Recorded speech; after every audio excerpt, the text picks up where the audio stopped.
Diploma in Bible first year, module 4, lesson 6, 6వ పాఠం. నర శరీరానికి ఇష్టాయిష్టాలు. నర శరీరానికి ఇష్టాయిష్టాలు అంటే నరుని యొక్క శరీరము ఇష్టపడేవి, ఇష్టపడనివి. ఇష్టాయిష్టాలు అంటే ఇష్టము, అయిష్టము. నరుని యొక్క శరీరమునకు ఇష్టాయిష్టాలు ఏమిటి అని మనం ఆలోచిస్తున్నప్పుడు ఈ ఇష్టాయిష్టాలను 2 రకాలుగా వర్గీకరించుకోవచ్చు. ప్రధానంగా 2 రకాలు. మొదటిది అవసరం, రెండవది కోరిక. అవసరత మరియు కోరిక. నర శరీరానికి అవసరాలుంటాయి, నర శరీరానికి కోరికలు కూడా ఉంటాయి. అవసరాలు అనగానే మరలా అందులో మనము వర్గీకరించుకోగలిగితే ప్రాథమిక అవసరాలు కొన్ని ఉంటాయి, మరికొన్ని అంత ప్రధానమైనవి కానివి, మరియు ఉన్నా పర్వాలేదు లేకపోయినా పర్వాలేదు అనేటివి ఉంటాయి. అవసరాలలో కూడా ప్రధానమైనవి, అప్రధానమైనవి అనేవి మరలా వర్గీకరణలోనికి వస్తాయి. ప్రధానమైనటువంటి అవసరాలు ఏమిటి? మనము జీవించడానికి ప్రధానంగా కావలసినటువంటి అవసరాలే ప్రధానమైనటువంటి అవసరాలు. అనగా వాటిని తెలుగు భాషలో నిత్యావసరాలు అనేటువంటి పదంతో కూడా పిలుస్తూ ఉంటారు. తెలుగు పరిభాషలో మనకు ప్రాథమిక అవసరాలు ఏవైతే ఉన్నాయో వాటిని నిత్యావసరాలు అని కూడా పిలుస్తూ ఉంటారు. గాలి, నీరు, మనకు భోజనం, మనకు వస్త్రం, మనకు ఒక నివాసం, ఇవన్నీ కూడా శరీరానికి ప్రాథమిక అవసరాల క్రిందకు వస్తాయి. అలాగే అంత ప్రాథమికమైనవి కాదు, అంత ప్రాముఖ్యమైనవి కాదు, కానీ కొన్ని అవసరాలు ఉన్నాయి అనుకుంటే అవి ఎటువంటివి? శరీరము కాస్త సుఖమును అనుభవించటానికి, నెమ్మదిని పొందటానికి కొన్ని వసతులు ఇంకా మెరుగైనవి ఉంటే బావున్ను అనిపిస్తుంది. అవి కూడా కొన్ని అవసరతలుగా కనిపిస్తుంటాయి, కానీ అవి ఉన్నా పర్వాలేదు, లేకపోయినా పర్వాలేదు. ఉదాహరణకు దాహం వేసినప్పుడు మనకు మంచినీళ్ళు కావాలి. మంచినీరు అనేది మనకు అవసరం. చల్లని మంచినీరు ఉంటే ఇంకా మంచిది అన్నాం అనుకోండి, అది కాస్త సుఖంతో కూడుకున్నటువంటి అవసరం. లేదు లెమన్ జ్యూస్ ఉందా, లెమన్ జ్యూస్ ఉంటే ఇవ్వండి అని అడిగినప్పుడు అది ఇంకా కాస్త సుఖంతో కూడుకున్నటువంటి అవసరం. బటర్ మిల్క్ ఉందా, షుగర్ కేన్ జ్యూస్ ఉందా, లేకపోతే ఇంకా ఏమైనా ఫ్రూట్ జ్యూసులు ఉన్నాయా అని అడగడం కాస్త ఇంకా సుఖంతో కూడుకున్నటువంటి అవసరత. దాహం తీర్చుకోవడానికే, కానీ మంచినీరు ఉంటే సరిపోతుంది, ప్రాథమిక అవసరత. మంచినీరు తాగితే సరిపోతుంది, దాహం తీరుతుంది. కానీ అందులోనే కాస్త సుఖాన్ని, నెమ్మదిని, అలాగే సౌలభ్యాన్ని కోరుకుంటూ కొన్ని పానీయాలను అడిగితే అది ప్రాథమిక అవసరత కిందకి రాదు, కానీ అది కూడా ఒక అవసరతే. ఆలోచిస్తున్నారా? అలాగే మనిషికి అవసరాలతో పాటుగా ఏముంటాయి? కోరికలు కూడా ఉంటాయి. మనిషికి అవసరాలతో పాటుగా కోరికలు కూడా ఉంటాయి. ఈ కోరికలలో మరలా న్యాయమైన కోరికలు ఉంటాయి, అన్యాయమైన కోరికలు కూడా ఉంటాయి. న్యాయమైన కోరికలు అంటే ఏమిటి? న్యాయమైన కోరికలు, నా అవసరాలు తీర్చుకోవటానికి కాస్త ధనం ఉండాలి, నా అవసరాలు తీరాలంటే నేను ఏదో ఒక పని చేసుకోవాలి, నాకు ఒక ఉద్యోగం ఉండాలి, నా అవసరాలు తీరాలి అంటే ఇదిగో ఈ సౌలభ్యత ఉండాలి, అలాగే దేవుని పని చేసుకోవాలంటే నాకు ఇంత సహకారం ఉండాలి, ఇంత సౌలభ్యత ఉండాలి అని కోరుకోవటం న్యాయమైనటువంటి కోరిక. అంటే దైవ చిత్తానుసారమైనటువంటి కోరికలు అన్నమాట. అన్యాయమైనటువంటి కోరికలు కూడా ఉంటాయి. ఈరోజు ప్రజలలో ఎక్కువగా మనకు కనిపిస్తున్నటువంటి కోరికలు అవే, అన్యాయముతో కూడుకుంటున్నటువంటి కోరికలు. సుఖభోగముల యందు జీవించాలనేటువంటి కోరికలు, విస్తారమైనటువంటి బంగారము, విస్తారమైనటువంటి ఆస్తి, గొప్పదైనటువంటి అధికారమును కలిగి ఉండటం, ఇవన్నీ కూడా అన్యాయమైనటువంటి కోరికలు, దురాశలకు సంబంధించినటువంటి కోరికలు అన్నమాట. మీకు అర్థమవుతుందా? మనిషి యొక్క శరీరానికి ఇష్టాయిష్టాలు అనగానే ఇదిగో ఇంత కథా కమామిషు ఉంది. ఇంత విషయాన్ని మనం అర్థం చేసుకోవాలి. మొట్టమొదట ప్రాథమికంగా మనం వర్గీకరించగలిగితే మనిషి ఇష్టాయిష్టాలు అనగానే, మనిషి యొక్క శరీరానికి సంబంధించిన ఇష్టాయిష్టాలు అనగానే అవసరాలు ఉంటాయి, కోరికలు ఉంటాయి. అవసరాలలో మరలా మనం వర్గీకరించుకోగలిగితే ప్రాథమిక అవసరాలు ఉంటాయి, అంత ప్రాథమికము కానివి, అంత ప్రాముఖ్యము కానివి కొన్ని అవసరాలు ఉంటాయి.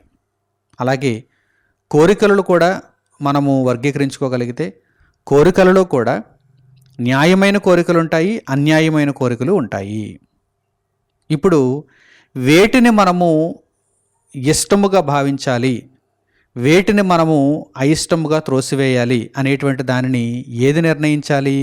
మన యొక్క మనస్సు నిర్ణయించాలి, మన యొక్క హృదయము నిర్ణయించాలి. ఆ హృదయము యొక్క భావనను బట్టి, ఆ హృదయము ఆలోచించే తీరును బట్టి మనిషి యొక్క ఇష్టాయిష్టాలు ఆధారపడి ఉంటాయి. శరీరం అందరికీ ఒకటేనండి. మరి శరీరం ఎందుకు ఒకే విధంగా కోరుకోవటం లేదు? ఒకరి శరీరానికి కొన్నంటే ఇష్టం, మరికొందరి శరీరానికి మరికొన్నంటే ఇష్టం. ఎందుకు ఈ వ్యత్యాసం? దేవుడు అందరి శరీరాలను కూడా మట్టి నుండి తీసుకొచ్చాడు. అంటే ఆదామును మట్టిలో నుండి దేవుడు తయారు చేశాడు. ఆ ఆదాము నుండి శరీరాలన్నీ కూడా ఒకదాని నుండి ఒకటి, ఒకదాని నుండి ఒకటి వస్తున్నాయి.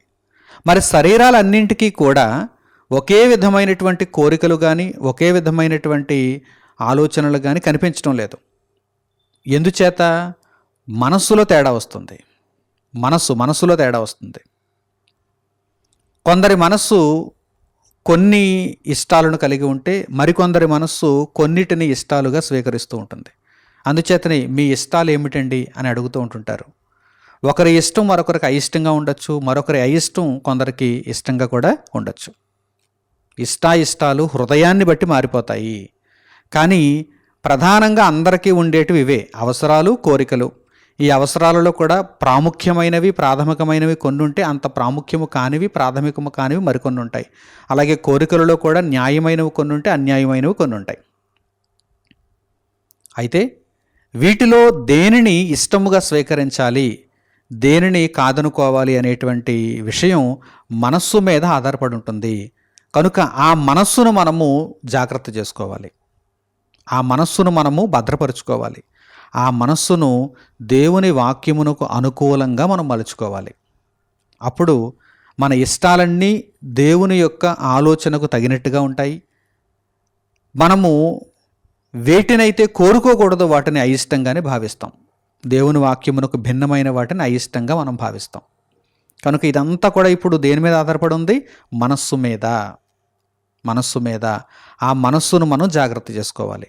ఇప్పుడు ఆ మనస్సును జాగ్రత్త చేసుకోవాలంటే ఉన్నటువంటి సాధనం ఏంటి, ఔషధం ఏంటి? దేవుని వాక్యం. కనుక దేవుని వాక్యం దగ్గరికి వెళదాం.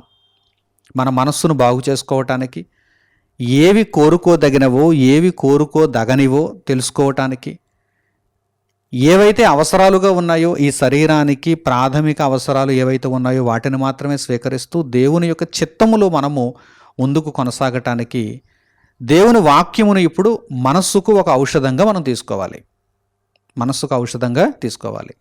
మొట్టమొదట పౌలు గారు తిమోతికి రాసినటువంటి మొదటి పత్రిక 6వ అధ్యాయము 6వ వాక్యం నుండి మీరు చూడండి. పౌలు గారు తిమోతికి రాసిన మొదటి పత్రిక 6వ అధ్యాయము 6వ వాక్యం నుండి, సంతుష్టి సహితమైన దైవభక్తి గొప్ప లాభ సాధనమై ఉన్నది. సంతుష్టి సహితమైన దైవభక్తి గొప్ప లాభ సాధనమై ఉన్నది. అంటే దైవభక్తి ఎలా ఉండాలి? సంతుష్టి సహితమైనదిగా ఉండాలి. అంటే దేవుడు ఆమోదించిన వాటిని కోరుకునేటట్టుగా, దేవుడు మనకు నిర్దేశించిన వాటిని స్వీకరించేటట్టుగా, దేవునికి ఇష్టము లేనివి, దేవుని ఆలోచనలలో కనిపించనివి మనము కోరుకోనట్టుగా మనం జీవించాలి. సంతుష్టి సహితమైన దైవభక్తిని మనము కలిగి ఉండాలి. అటువంటి దైవభక్తి ఎలా ఉంటుంది? లాభసాధనం, గొప్ప లాభసాధనం. అంటే మనకు నిత్యత్వాన్ని అనుగ్రహిస్తుంది, పరలోకాన్ని మనకు చేరువ చేస్తుంది. ఇప్పుడు ఆ సంతుష్టి సహితమైన దైవభక్తి ఎలా ఉంటుందో చూడండి. తర్వాత మాటలలో మీరు చూడండి, మనం ఈ లోకములోనికి ఏమీ తేలేదు, దీనిలో నుండి ఏమియూ తీసుకొని పోలేము. కాగా అన్న వస్త్రములు గలవారమయ్యుండి వాటితో తృప్తి పొంది ఉందము. ఇక్కడ గ్రంథకర్త చాలా స్పష్టముగా మనకు దేవుని ఆలోచనను తెలియజేస్తూ హృదయమును గుణపరుస్తున్నారు. ఈ మాటలకు మీరు లోబడితే హృదయమును మీరు చక్కగా స్వస్థపరుచుకుంటున్నట్టు. లేదు ఈ మాటలకు మీరు విభేదిస్తున్నారంటే హృదయం లోబడటం లేదనమాట. కనుక మీ ఇష్టాలు మారిపోతాయి, దేవునికి భిన్నంగా మీరు తయారైపోతారు. ఈ మాటలను జాగ్రత్తగా మీరు స్వీకరించాలి. మనం ఈ లోకములోనికి ఏమీ తేలేదు, మనము దీనిలో నుండి ఏమీ తీసుకొని పోలేము. కనుక విస్తారంగా బంగారాన్ని సంపాదించాలని, విస్తారంగా ఆస్తిని సంపాదించాలని, విస్తారంగా మేడలు కట్టేయాలని, విస్తారంగా పొలములు కొనేయాలని మీరు ఆరాటపడవద్దు. మీరు వీటేటిని కూడా తీసుకుని వెళ్ళలేరు. ఈ లోకములోకి అలాగని మీరు దేనిని కూడా తీసుకుని రాలేదు. మనము ఈ లోకములోనికి దేనిని తీసుకుని రాలేదు, దీనిలో నుండి దేనిని కూడా తీసుకుని పోలేము. కనుక సంతుష్టి సహితమైన దైవభక్తిని గురించి మీరు ఆలోచన చేయగలిగితే మీరు అన్న వస్త్రములు కలిగిన వారుగా ఉండి తృప్తి పొందడానికి ప్రయత్నం చేయాలి. మనకు అవసరాలేంటి? ప్రాథమిక అవసరాలు, ప్రాముఖ్యమైన అవసరాలు ఏమిటి? అన్నము, వస్త్రము. అంటే మన ఆకలి తీరాలి, మన దాహం తీరాలి, మన చర్మాన్ని మనం కప్పుకోవాలి. వీటికి మించినటువంటి గొప్ప అవసరాలు మనకేమి ఉండవు. ఎంత ధనవంతుడైనా అతడు పట్టెడు అన్నం తింటాడు, 3 పూట్ల అన్నం తింటాడు, ఒంటికి బట్టలు కప్పుకుంటాడు, ఒక జత బట్టలు కప్పుకుంటాడు. విస్తారమైనటువంటి ధనం ఉంది కదా అని చెప్పి 10 ప్లేట్లు తినలేడు. విస్తారమైనటువంటి ధనం ఉంది కదా అని చెప్పి 10 జతల బట్టలు కూడా ఒకేసారి తొడుక్కోలేడు. కనుక మనిషి యొక్క అవసరాలు ఏమిటో జాగ్రత్తగా చూడండి. అన్న వస్త్రములు కలిగి ఉండి తృప్తి పొందుదాం. అంటే మనకు ఏవైతే అవసరాలు ఉన్నాయో వాటిని మనము తీర్చుకొని తృప్తి పొందుదాము, తృప్తి కలిగి ఉందాము. ఎందుకంటే సంతుష్టి సహితమైన దైవభక్తి అంటే ఇదిగో ఇలా తృప్తి కలిగి ఉండడమే అని గ్రంథకర్త తెలియజేస్తూ ఇంకా ఏమంటున్నారు చూడండి. ధనవంతులగుటకు అపేక్షించేవారు కొందరు ఉంటారు. ధనవంతులగుటకు కోరుకుంటున్నవారు, ఆరాటపడుతున్నవారు కొందరు ఉంటారు. ఇలా ధనవంతులగుటకు అపేక్షించేవారు ఎవరైతే ఉన్నారో వారు శోధనలోను, ఉరిలోను, అవివేకయుక్తములను, హానికరములనైన అనేక దురాశలలోనూ పడుదురు. అట్టివి మనుష్యులను నష్టములోను, నాశనములోను ముంచివేయును. మీరు ధనాశపరులై ధనమును ఎక్కువగా సంపాదించటానికి, ఆస్తులను ఎక్కువగా పోగేసుకోవటానికి నిరంతరం ఆలోచన చేస్తున్నారా? శరీరం ఆ విధమైనటువంటి ఇష్టాన్ని కలిగి ఉందా? అయితే మీరు ఎందులో పడిపోతారు?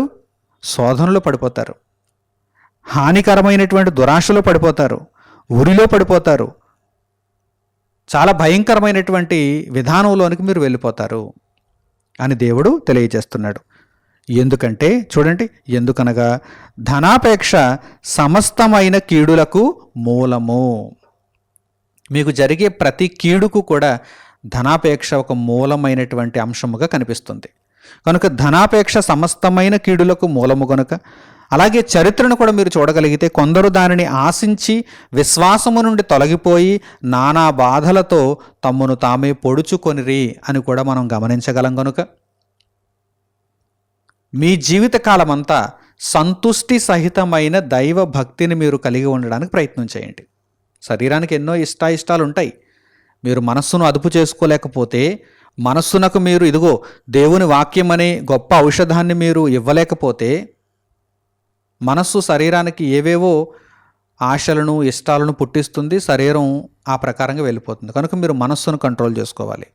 మనస్సుకు ఏం చెప్పాలి? ఇప్పుడు ఇదిగో సంతుష్టి సహితమైన దైవభక్తి అయితే అది గొప్ప లాభ సాధనం. కనుక అన్న వస్త్రములు కలిగి తృప్తి కలిగి ఉందాము అని మనము మనస్సులో ఒక నిర్ధారణకు రాగలిగితే శరీరం కూడా ఆ ప్రకారమే ప్రయత్నిస్తుంది. శరీరానికి కూడా కేవలం ఆ ఇష్టం మాత్రమే ఉంటుంది. లేదు మనస్సును మీరు దేవుని వాక్యమునకు లోపరచలేదనుకోండి, ధనవంతులగుటకు మీరు అపేక్షిస్తారు, నానా విధములైనటువంటి అవివేకయుక్తములైనటువంటి దురాశలలో, శోధనలలో మీరు పడిపోతారు. చాలామంది చరిత్రలో అలా ధనాశపరులై తమను తాము పొడుచుకున్నారు, విశ్వాస భ్రష్టులైపోయారు, నాశనకరమైనటువంటి మార్గమును ఎంచుకున్నారు, చివరకు నిత్యాగ్నికి తరలిపోయారు. మీరైతే అలా ఉండకుండా దేవుని కొరకు బ్రతకండి, సంతుష్టి సహితమైన దైవభక్తిలో ఉండండి అని దేవుని వాక్యం సెలవిస్తోంది. ఇంకా పరిశుద్ధ గ్రంథంలో మనము ముందుకు వెళుతూ ఆలోచిస్తూ దేవుని జ్ఞానమును నేర్చుకుందాం. శరీరము యొక్క ఇష్టాయిష్టాలను గూర్చి మనం ఆలోచన చేస్తున్నప్పుడు శరీరానికి ముఖ్యంగా ఉండకూడనిది ఏంటంటే దురాశ. దురాశ ఉండకూడదు. ఆశ గొప్పది, దురాశ నాశనమునకు చేరుస్తుంది. ఆశ ఎటువంటిదిగా ఉండాలి? దేవుని వాక్యమునకు అనుకూలమైనదిగా ఉన్నప్పుడు అది ఆశ అవుతుంది.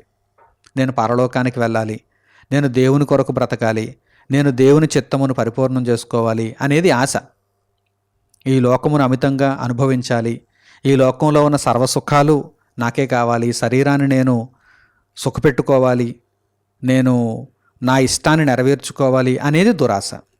ఈ దురాశ అనేది ఎక్కడ ప్రారంభం అవుతుంది? అసలు దురాశను మనలో పుట్టించేది ఎవరు? మన మనస్సులో దురాశను కలిగించేది ఎవరు? అపవాది అయినవాడు, దుష్టుడు. వాడు మనలను దేవుని నుండి ఎలా దూరం చేయాలని ప్రయత్నం చేస్తాడంటే మనలో దురాశలు పుట్టిస్తాడు. ఇదిగో దానిని కోరుకో, దీనిని కోరుకో అని మనలో దురాశలు పుట్టించి మనలను ధనాసపరులగుటకు, ధనము వెంట ఆస్తుల వెంట పరుగులు తీయుటకు, దేవునిని విడిచిపెట్టుటకు వాడు ప్రేరేపిస్తాడు. కనుక ఈ విషయంలో మనం జాగ్రత్త పడాలి. పరిశుద్ధ గ్రంథం ఏమని సెలవిస్తుందో ఇప్పుడు మనం చూద్దాం. యోహాను సువార్త 8వ అధ్యాయము 44వ వాక్యాన్ని మీరు చూడండి. యేసుక్రీస్తు ప్రభు శరీరధారిగా ఉన్న దినములలో మనుషులు కలిగి ఉండే దురాశలను గూర్చి తెలియజేస్తున్నారు. అసలు ఆ దురాశలకు ప్రారంభం ఎవరో కూడా చెబుతున్నారు ఆయన. యోహాను సువార్త 8వ అధ్యాయము 44వ వాక్యం, మీరు మీ తండ్రియగు అపవాది సంబంధులు, మీ తండ్రి దురాశలు నెరవేర్చగోరుచున్నారు. ఆది నుండి వాడు నరహంతకుడై ఉండి సత్యమందు నిలిచినవాడు కాడు, వాని యందు సత్యమే లేదు.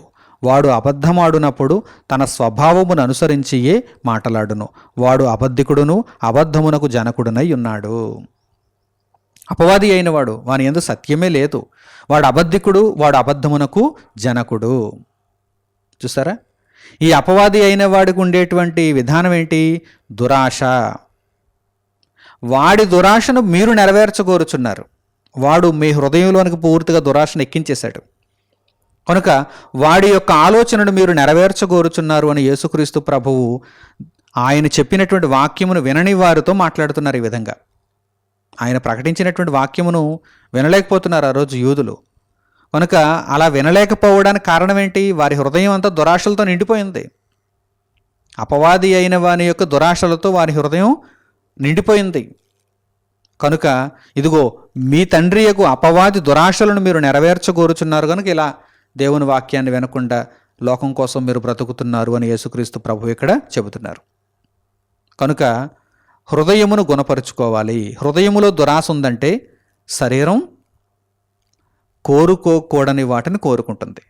శరీరం కోరుకోకూడని వాటిని కోరుకుందంటే మీరు దేవునికి దూరం అయిపోతున్నారని లెక్క. మీరు దేవుని చిత్తమును నెరవేర్చలేకపోతున్నారని అర్థం. మీ బ్రతుకు ఇక దేవునికి దూరం అయిపోయిందని మీరు తెలుసుకోవాలి. అలాగే పరిశుద్ధ గ్రంథంలో వ్రాయబడినటువంటి మరొక వాక్య భాగాన్ని మనం చూద్దాం. పౌలు గారు రోమీలకు రాసినటువంటి పత్రిక 1వ అధ్యాయము 24వ వాక్యాన్ని మీరు చూడండి. పౌలు గారు రోమీలకు రాసిన పత్రిక 1వ అధ్యాయము 24వ వాక్యం, ఈ హేతువు చేత వారు తమ హృదయముల దురాశలను అనుసరించి. దురాశలు ఎక్కడుంటాయి? శరీరంలో కొత్తగా ఎక్కడ ఉండవండి. దేవుడు అందరికీ ఒకే విధమైనటువంటి శరీరాన్ని ఇచ్చాడండి. కానీ ఈ కంట్రోల్ అంతా ఎక్కడ ఉంటుందంటే హృదయంలో ఉంటుంది. హృదయాన్ని మనం గుణపరుచుకుంటే, హృదయాన్ని దేవుని వాక్యానికి లోపరుచుకుంటే ఏ బాధ లేదు. అందుచేతనే కదా పరిశుద్ధ గ్రంథంలో ఏమని తెలియజేయబడింది? హృదయము అన్నిటికంటే మోసకరమైనది, అది ఘోరమైన వ్యాధి కలది అని మనం ఇర్మియా గ్రంథం 17వ అధ్యాయంలో చూడగలం. హృదయం చాలా భయంకరమైంది. సర్వ శరీరాన్ని కూడా నాశనం చేస్తుంది. నిజానికి చెప్పాలంటే శరీరం అలా ఏం కోరుకోదు, హృదయం చెబుతుంది ఇలా కోరుకోవాలి అని. తప్పుడు కోరికలు, అన్యాయపు కోరికలు, దేవునికి భిన్నమైనటువంటి కోరికలు, సుఖభోగాలు, వీటన్నింటినీ కోరుకోమని హృదయం చెబుతుంది. కనుక హృదయాన్ని మనం గుణపరుచుకోవాలి. హృదయంలో దురాశ ఉంటే మనిషి చెడిపోయినట్టే. చూడండి ఈ వాక్య భాగాన్ని చూడండి. ఈ హేతువు చేత వారు తమ హృదయముల దురాశలను అనుసరించి తమ శరీరములను పరస్పరము అవమానపరుచుకొనున్నట్లు దేవుడు వారిని అపవిత్రతకు అప్పగించెను. హృదయంలో దురాశ ఉంటే వారి శరీరాలు ఏమవుతాయి? కోరుకోకూడని వాటిని కోరుకుంటాయి. వారి శరీరములు పరస్పరము అవమానపరచబడతాయి. ఈ విధంగా వారు అపవిత్రతకు అప్పగింపబడుతున్నారు అని దేవుని వాక్యం సెలవిస్తోంది. కనుక నా ప్రియులైనటువంటి సహోదరి సహోదరులారా, మీ శరీరము దేవుని దృష్టికి గొప్పదిగా, దేవుని దృష్టికి అంగీకారయోగ్యముగా ఉండాలి అనుకుంటే ముందుగా మీ హృదయం మీద మీరు దృష్టి పెట్టాలి. నా హృదయం ఎలా ఉంది? నా హృదయంలో దురాశలున్నాయా? నా హృదయము దేవుని వాక్యంతో నింపబడిందా లేదా? ఈ విషయాన్ని మీరు పరీక్షించుకోవాలి. దేవుని కొరకు చక్కగా మీరు బ్రతకాలి. మీ హృదయమును దేవుని వాక్యంతో మీరు నింపుకున్నప్పుడు, మీ హృదయములో దేవుని వాక్యమునకు మీరు చోటిచ్చినప్పుడు మీరు సంతుష్టి సహితమైనటువంటి దైవభక్తిలో ఉంటారు. లేదంటే హృదయము యొక్క దురాశలను అనుసరించి మీరు చెడిపోవడానికే ఆస్కారం ఉంటుంది. దాని వలన మీకు చాలా పెద్ద ప్రమాదం పొంచి ఉంది. ఆ ప్రమాదం ఏంటి? నిత్య నరకాగ్ని. ఇప్పుడు మీరు హృదయపు దురాశలను అనుసరించి మీ శరీరమును దేవునికి కాకుండా పరస్పరము అవమానపరుచుకునేటట్లుగా, అపవిత్రులైపోయినట్లుగా కనిపించింది అంటే దాని పర్యవసానం, దాని ఫలితం మీరు భవిష్యత్తులో నిత్య నరకాగ్నిగా అనుభవిస్తారు. కనుక అటువంటి పరిస్థితుల్లోనికి వెళ్లకుండా ఉండాలంటే ఇప్పుడు మీరు సంతుష్టి సహితమైన దైవభక్తిని కోరుకోవాలి. అలాగనే దేవుడు చచ్చిపోమనటం లేదు. మీ శరీరాన్ని పొడుచుకోండి, రక్తం కారేటట్టుగా మీరు మీ శరీరాన్ని ఛిద్రం చేసేసుకోండి అని చెప్పటం లేదు. సంతుష్టి సహితమైన దైవభక్తిని కలిగి ఉండండి.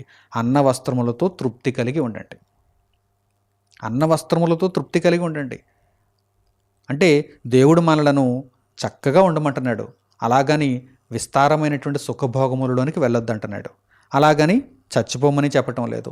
ఆకలి దప్పికలతో ప్రతిరోజు ఇలా నీరసించిపోమని చెప్పటం లేదు. అన్న వస్త్రములు కలిగిన వారుగా ఉండి దేవుని కోసం బ్రతకండి. ఎంత చక్కగా చెప్పాడు ఆయన. అన్న వస్త్రములు కలిగిన వారుగా ఉండి దేవుని కోసం బ్రతకండి. ఇలా సమాజంలో ఉన్న ప్రతి ఒక్కరూ ఇటువంటి గొప్ప ఆలోచనలతో బ్రతికితే అసలు సమాజం ఎలా ఉంటుందో చెప్పమంటారా? సస్యశ్యామలంగా ఉంటుంది.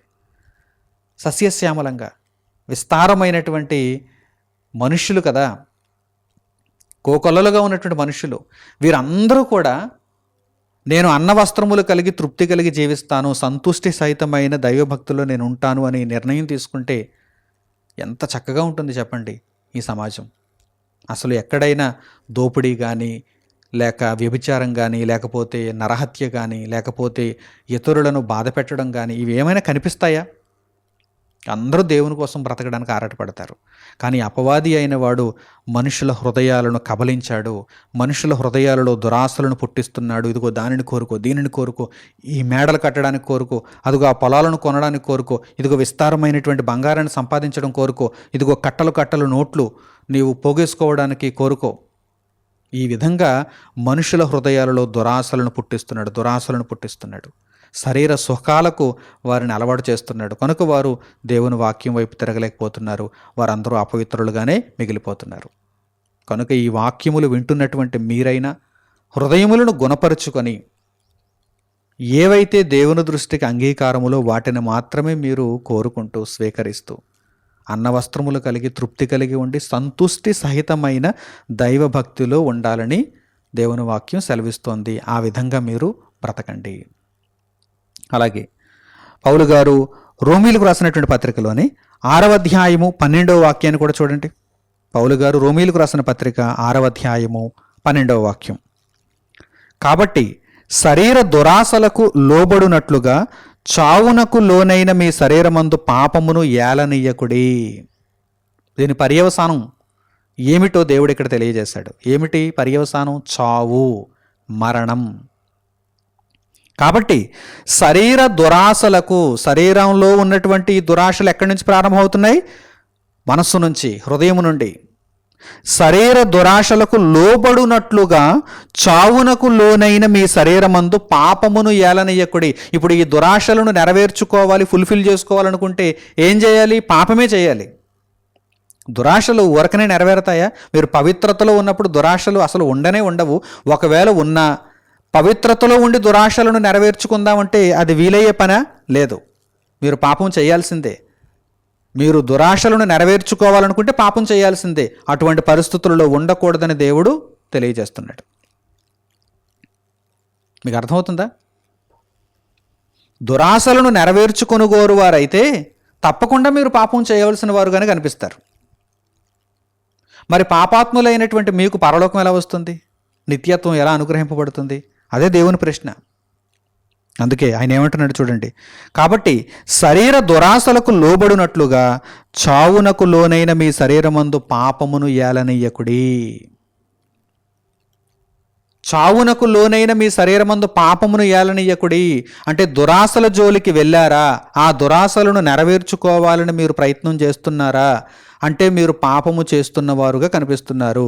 ఆ పాపము పరిపక్వమై మిమ్మును నిత్య నరకాగ్నికి తీసుకుని వెళుతుంది, నిత్య మరణములోనికి మిమ్మును పంపుతుంది. కనుక మీరు భయపడాలి. వద్దు, క్షణికమైనటువంటి ఈ సుఖము కొరకు, ఈ భోగము కొరకు నేను నా నీతిని కోల్పోకూడదు, నా భక్తిని కోల్పోకూడదు, నేను పరిశుద్ధతను విడిచిపెట్టకూడదు, పాపము జోలికి వెళ్ళకూడదు అని ఒక చక్కని నిర్ణయాన్ని మీరు తీసుకోవాలి. సంతుష్టి సహితమైన దైవభక్తిని మీరు కలిగి ఉండాలి. అది గొప్ప లాభ సాధనము. అలాగే దురాశ వలన మీకు మరణమే సంభవిస్తుంది అని చెప్పటానికి యాకోబు రాసినటువంటి పత్రికలో కూడా ఒక మంచి వాక్యభాగం ఉంది. దానిని ఇప్పుడు మనం చూద్దాం. యాకోబు రాసిన పత్రిక 1వ అధ్యాయము 15వ వాక్యాన్ని చూడండి. యాకోబు రాసిన పత్రిక 1వ అధ్యాయము 15వ వాక్యం. దురాశ గర్భము ధరించి పాపమును కనగా. మొట్టమొదట హృదయంలో దురాశ ప్రారంభమైంది. నాకు ఫలానది కావాలి, నాకు ఇదిగో ఈ విధంగా బ్రతకడం అంటే ఇష్టం. ఇలాంటి దురాశలు అన్యాయమైనటువంటి కోరికలు ఎక్కడ పుడతాయి? ఇవి ప్రారంభంలో హృదయంలో పుడతాయి. హృదయంలో వీటిని పుట్టించేవాడు ఎవడు? అపవాది. అపవాది యొక్క దురాశలు అన్నాడు అందుకే యేసుక్రీస్తు ప్రభు.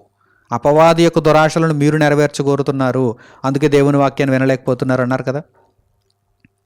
ఈ దురాశ అనేది ఎప్పుడైతే హృదయంలో ప్రారంభమైపోయిందో ఈ దురాశ గర్భము ధరించి పాపమును కంటుంది. అంటే దురాశ నెరవేరాలంటే పాపం చేయాలి. మరి దురాశ నెరవేరాలంటే పాపం చేయాలి. ఇప్పుడు ఒకడు లంచగొండిగా కనిపిస్తున్నాడు అనుకోండి, ఎందుకు లంచం తీసుకుంటున్నాడు? జీతం ఎందుకు సరిపోవటం లేదు? వాడిలో ఏదో దురాశ ఉంది. అత్యధికముగా నేను ధనాన్ని సంపాదించాలనేటువంటి దురాశ. ఈ జీతం సరిపోవటం లేదు, అత్యధికంగా నేను ధనాన్ని సంపాదించేయాలి, లేకపోతే బంగారాన్ని కొనేయాలి, లేకపోతే ఆ ఇంటిని కొనేయాలి, లేకపోతే ఆ భూమిని కొనేయాలి, ఈ వాహనాన్ని కొనేయాలి, లేకపోతే ఇంకా ఏవేవో పనికిమాలినటువంటి కోరికలను తీర్చుకోవాలి అనేటువంటి ఈ దుర్బుద్ధి, దురాశ వాడిలో పుట్టింది కనుక దానిని నెరవేర్చుకోవటానికి మార్గాన్ని వెతికాడు. ఇదిగో లంచం తీసుకోవాలనుకున్నాడు, లంచం తీసుకున్నాడు. లేకపోతే అన్యాయం చేయాలనుకున్నాడు, అన్యాయం చేసేసాడు. అక్రమంగా వెళ్ళాలనుకున్నాడు, అక్రమంగా వెళ్ళిపోయాడు. మీకు అర్థమవుతుందా? దురాశ గర్భము ధరించి పాపమును కనగా. మరి పాపం ఊరకనే ఉంటుందా? పాపం ఏం చేస్తుంది చూడండి. పాపము పరిపక్వమై మరణమును కనును. పాపము పరిపక్వమై మరణమును కనును. పాపము అలాగే ఉండిపోయి చచ్చిపోయేది అనుకోండి, పాపము అసలు పరిపక్వం అవ్వదు, పాపము దాని అంతటా అదే మరల నాశనం అయిపోతుంది, కనిపించకుండా పోతుంది అనేటువంటి నియమం ఏదైనా ఉందనుకోండి, అప్పుడు మీరు భయపడవలసినటువంటి అవసరం లేదు. కానీ చివరకు దీని రిజల్ట్ ఏంటి? మరణము. గుర్తుపెట్టుకోండి, చివరకు దీని యొక్క పర్యవసానం, ఫలితం మరణం. కనుక ఎక్కడ మీరు దీనిని నిలుపుదల చేయాలి? దురాశ దగ్గర నిలుపుదల చేసేయాలి. ప్రారంభంలో మీరు ఆపేయాలి. లేదంటే అది గర్భము ధరించి పాపమును కంటుంది, పాపము పరిపక్వమై మరణమును కంటుంది. అంటే మీరు చివరకు మరణమునకు వెళ్ళిపోవాలి అని దేవుని యొక్క ఉద్దేశ్యం. ఈ విధంగా ఈరోజు ఈ పాఠాలు తెలియక, ఈ జ్ఞానమును గ్రహించక, శరీరము యొక్క ఇష్టాయిష్టాల యొక్క పూర్తి వివరమును తెలుసుకొనక ప్రపంచవ్యాప్తంగా ఉన్నటువంటి మనుషులు అజ్ఞానంలోనే కూరుకుపోతున్నారు, అక్రమమైనటువంటి మార్గాలలోనే వెళుతున్నారు. వారికి పలు విధాలైనటువంటి దురాశలు ఉన్నాయి. ఆ దురాశలను నెరవేర్చుకోవడం కోసం పాపం చేస్తున్నారు. ఆ పాపము పరిపక్వమై మరణమును కంటోంది. ఆ మరణములోనికి వారు దిగజారిపోతున్నారు. అంటే నిత్య వేదనకు వారు తరలింపబడుతున్నారు. నిజంగా అటువంటి భయంకరమైనటువంటి ప్రపంచంలో జనులందరూ ఇటువంటి ప్రవర్తనతో నిండిపోయినటువంటి పరిస్థితులలో మనలను ఏరి కోరి ఈ జ్ఞానమును మనకు అనుగ్రహించి పరిశుద్ధమైన మార్గములో దేవుడు మనలను నడిపించుచున్నందులకు యేసుక్రీస్తు ప్రభువు ద్వారా దేవునికి మన హృదయపూర్వకమైనటువంటి కృతజ్ఞతాస్తుతులు చెల్లించాలి. తద్వారా దేవునికి లోబడుతూ దేవుని వాక్యాన్ని అనుసరించి మనం జీవించాలి. ప్రియులారా, నిజంగా ఆలోచన చేయండి. ఎంతోమంది మనుషులకి ఈ జ్ఞానం లేదు ఈరోజు. కనుక అన్యాయంగా తిరుగుతున్నారు, అక్రమంగా తిరుగుతున్నారు, ఇష్టానుసారంగా ప్రవర్తిస్తున్నారు. దురాశలు కలిగి ఉండడం తప్పనేటువంటి విషయం వారికి అర్థం కావటం లేదు. శరీరం కోరుకుంటోంది, నేను తప్పు చేస్తున్నాను కదా అనేటువంటి భ్రమలో ఉండిపోతున్నారు. కళ్ళున్నాయి, చూడడం కోసమే కదా అనుకుంటున్నారు. అన్యాయాన్ని చూస్తున్నారు, అశ్లీలతను చూస్తున్నారు, తమ శరీరములను పాడు చేసుకోవడం కోసం వారు ప్రయత్నం చేస్తున్నారు. వినకూడని దానిని వింటున్నారు, చూడకూడని దానిని చూస్తున్నారు, మాట్లాడకూడని దానిని మాట్లాడుతున్నారు. తమ యొక్క దేహములోని ప్రతి అవయవముతో పాపమును జరిగించడానికే ఈరోజు మనుషులు ప్రయత్నం చేస్తున్నారు. ప్రతి విధమైనటువంటి పాపము వెనుక ఒక దురాశ ఉంటుంది. ఆ దురాశ హృదయములో పుడుతుంది. ఆ దురాశను పుట్టించిన వాడు దుష్టశక్తి, అపవాది, సాతాను. వాడు దురాశతో మీ హృదయమును కబలించాడు. మీ హృదయములో పుట్టినటువంటి దురాశ మీతో పాపమును జరిగించింది. ఆ దురాశ నెరవేరాలంటే పాపము చేయాలి. కనుక మీరు పాపము చేశారు. పాపము పరిపక్వమై మరణమును కంటున్నది. ఆ ప్రతిఫలము చాలా ఘోరంగా ఉంటుంది. ఆ మరణములోనికి మీరు వెళ్ళిపోతే ఇక మీరు కాపాడబడలేరు. కనుక ఇప్పుడే మీరు మార్పు నొందిన వారై హృదయమును గుణపరుచుకోండి. ఆ దురాశ అనేది హృదయములో ఉండకుండా ఇప్పుడే మీరు జాగ్రత్త పడండి. యేసుక్రీస్తు ప్రభువు దగ్గరకు మీరు రాగలిగితే ఆయన మీకు చక్కని జ్ఞానోపదేశమును చేస్తున్నాడు. ఇదిగో ఆత్మ విషయమై ఆలోచించండి అని, శరీరము కొరకే మీ బ్రతుకు కాదని, శరీరము కేవలము నిష్ప్రయోజనమైనదిగా మట్టిలో కలిసిపోతుందని, ఆత్మ తరతరాలు ఉండవలసినదని, ఆ ఆత్మ కొరకు మీరు బ్రతికితే, ఆ ఆత్మ నిమిత్తం మీరు ఆలోచన చేయగలిగితే ఆత్మజ్ఞానం ఇదిగో అని చెప్పి పరిశుద్ధ గ్రంథము ద్వారా యేసుక్రీస్తు ప్రభువు జ్ఞానమును ప్రబోధిస్తున్నాడు. ఇప్పటి వరకు చేసిన పాపములకు ఆయన నామములో మీరు పాపక్షమాపణ నొందిన వారై, ప్రాయశ్చిత్తమును పొందిన వారై దేవుని కొరకు ఇక మీదట బ్రతకవలసిన వారుగా ఉన్నారు. లోకమంతా కూడా ఈ జ్ఞానాన్ని తెలుసుకోవాలి. కానీ లోకానికి ఈ మాటలను వినే తీరిక లేదు, వినాలనే మనస్సు లేదు. మనస్సంతా దురాశతో నిండిపోయినప్పుడు ఇక వారికి దేవుని వాక్యం వినాలనేటువంటి ఆలోచన ఎక్కడుంటుంది చెప్పండి. ఒక వైద్య రంగంలో ఉన్నటువంటి వైద్యుడు దురాశతో నిండిపోతున్నాడు. కనుక ఇష్టానుసారమైనటువంటి వైద్యం చేస్తున్నాడు, ఇష్టానుసారమైనటువంటి ప్రవర్తనతో ఉంటున్నాడు. అలా ఈ రంగం ఆ రంగం అని లేదు. ఒక రాజకీయ రంగమైనా, విద్యారంగమైనా, ఒక న్యాయ వ్యవస్థ అయినా, ఒక పోలీస్ వ్యవస్థ అయినా, ఒక ఏదైనా ఇతర సంబంధితమైనటువంటి రంగమైనా సరే, అన్నింటిలోనూ ఈరోజు దురాశతో నిండిపోయిన మనుషులున్నారు. ఆ దురాశలను నెరవేర్చుకొనగోరు నిమిత్తం వారు పాపం చేస్తున్నారు. ఆ పాపము పరిపక్వమై మరణమును కంటుంది. ఇందులో ఎటువంటి తేడా లేదు, ఎటువంటి అరమరిక లేదు. ఖచ్చితంగా ఇది నెరవేరుతుంది. దురాశ కలిగినటువంటి మనిషి పాపం చేస్తాడు. పాపము చేస్తున్నటువంటి మనిషి తప్పకుండా మరణం పాలవుతాడు. మరణం అంటే ఈ శరీర సంబంధమైనటువంటి మరణం అని అనుకోకండి. శరీర సంబంధమైనటువంటి మరణం అందరికీ వస్తుంది, నీతిమంతులు కూడా మరణిస్తారు. ఇక్కడ దేవుడు చెబుతున్నది పాపము వలన వచ్చే భయంకరమైనటువంటి నిత్యాగ్ని అనేటువంటి మరణం, రెండవ మరణం. ఆ మరణము నుండి తప్పించుకోవాలంటే ప్రభువు చెంతకు రండి, హృదయమును గుణపరుచుకోండి, దురాశలను విడిచిపెట్టండి, పాపము జోలికి వెళ్ళకండి, పరిశుద్ధతలో కొనసాగండి అని దేవుని వాక్యం సెలవిస్తోంది. కనుక శరీరపు ఇష్టాయిష్టాలను గూర్చి మనం తెలుసుకోవలసినటువంటి చక్కని సంగతులు ఈ విధంగా మనకు కనిపిస్తున్నాయి. ఇంకా సామెతల గ్రంథానికి మనం వెళ్ళగలిగితే, దేవుని ఉపదేశమును వినేవాడు బాగుపడతాడని, అతడు శరీరము విషయంలో నెమ్మది పొంది జీవిస్తాడని తెలియచేయబడింది. చూద్దాం. సామెతల గ్రంథము 3వ అధ్యాయము 1వ వాక్యం నుండి మీరు చూడండి. సామెతల గ్రంథము 3వ అధ్యాయము 1వ వాక్యము నుండి, నా కుమారుడా, నా ఉపదేశమును మరువకము.